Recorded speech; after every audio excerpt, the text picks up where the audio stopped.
Hey there, everybody, and welcome back to Real Life Pastor. I am John, and I am a pastor in real life. I hope you're having a wonderful day. I hope it's going great. For this episode, what we're going to be doing is I am actually going to my parents' house right now to pick up my dad so that we can go to Columbus so that we can see the Red Wings play the Blue Jackets. But also in this episode, I thought this would be a great chance and opportunity to talk about one of my backlog topics that Stephanie, a wonderful viewer and friend, asked about quite a bit ago. And so I'm going to get to that right now. And Stephanie asked about what happens if a pastor is sick or on vacation. How do they get maybe a substitute pastor? How does somebody fill in if something were to happen with the other pastor, the senior pastor?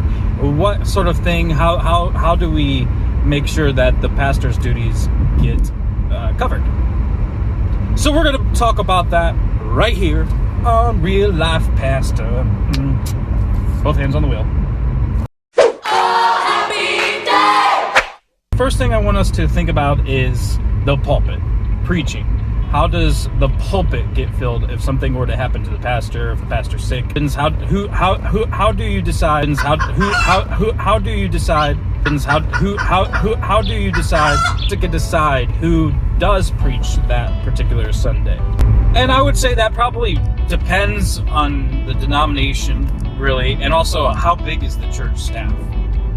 If we're talking about a church with a solo pastor, meaning there's just one pastor, there's no associate, there's not really a whole lot of staff on payroll or whatever you call it. If there's not really a whole lot of staff at the church, that's one thing. Another thing would be, what happens with the pulpit, who's preaching if the church is a bigger church, has one or multiple associates, associate ministers, or other staff people at the church. Which, if it's a big church, kind of just to state the obvious, if something were to happen to the pastor, or if the pastor goes on vacation, they normally just have the associate pastor preach. Sometimes they have guest speakers that come in, and that's all scheduled well in advance normally, especially if you have a pastor that's coming from out of state or from across the country, especially if you're a big, large, mega type church. That stuff is normally planned 6 months to a year in advance. Whenever you see maybe a more well-known pastor coming in to guest speak for your pastor, if you're in one of those larger churches, those people are well in the know, way ahead of time that they need to come in. But I would suspect that if the pastor is sick, they would just have one of the associate pastors kind of fill in. The real kicker is if the church is small and you just have a solo pastor and there's not the staff to back them up. In our denomination, it's called Pulpit Supply. It's kind of called Pulpit Supply probably across the board.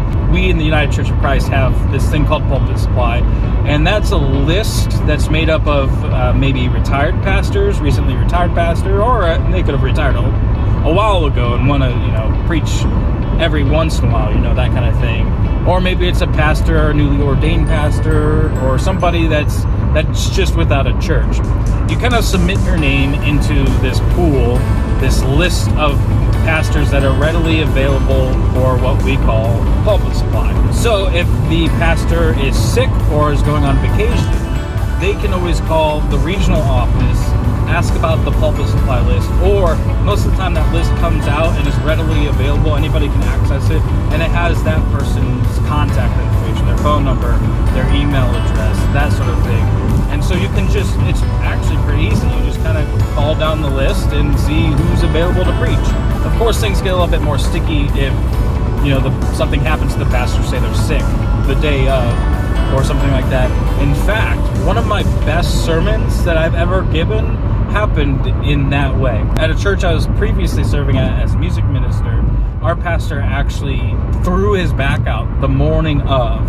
And so I remember this, I was on my way to church, there's probably an hour left until the bells ring, and I get a phone call, I think it was from my mom, who was already there, and she said, "Hey, the pastor threw his back out, can you preach?" with no warning, right? Basically. And how we handled it is probably a little bit different than the pulpit supply pastors. Those folks, and I have this now, we have sort of a sermon ready to go. If you're in that type of a bind, you have sermons ready to go in your computer, in your laptop, in your brain, in your notes that you can just give if you have, an hour's notice like that. But in this case, I was real young. I wasn't at that level yet. And so what actually ended up happening was the pastor gave me the notes to his sermon, and I had basically 45 minutes, I think. I don't remember. In my brain, as well as like the fish was this big kind of thing.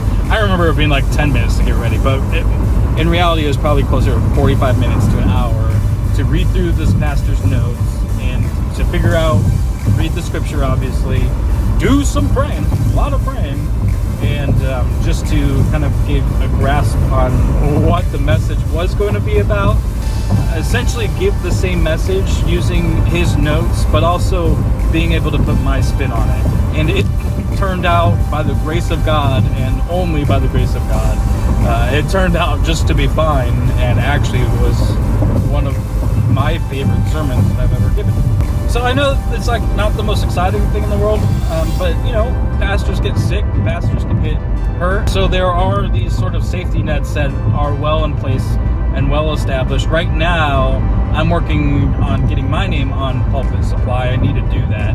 Although since my last church, I've filled the pulpit 4 or 5 times in my time away from the church. And basically how that happened, since I'm not on the Pulpit Supply list yet, is just knowing people, just having pastors in the area, building strong relationships with them, so that when they need to go on vacation, or when they need to have a week off, or what have you, they just call me, or they talk to me and ask, hey, are you available for this date? Can you fill the pulpit? So it's not the most exciting thing in the world to talk about, but it might not be something you've ever thought about before. But that's the real life of a pastor. Just one more thing that we sort of have to think about. It's just kind of like you probably at your job. If you call in sick, there are ways that your company handles that sort of thing. So yeah, let's go watch some hockey.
Well, Dad, how was the game?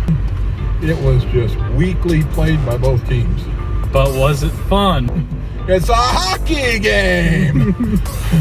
What did you think of the format with the kids? The hockey's for everyone. Oh, that's awesome. I mean, they do that in Cincinnati. They have a sled hockey team there that goes all around compete too, but that's more adults. But yeah, what they did with the kids tonight was great. Yeah, it's this initiative that the NHL is doing where they're saying that hockey's for everyone, you know, and it goes for kids with special needs, handicapped kids, but also those in the LGBTQ community. I want to thank you for the tickets. This was my birthday present, so thank you. You're more than welcome. I want to thank you for taking me on your spare ticket. I didn't expect that. I don't know who else I would have taken. Well, you are a married man. Don't tell Molly. Okay, I won't tell Molly. Go Red Wings!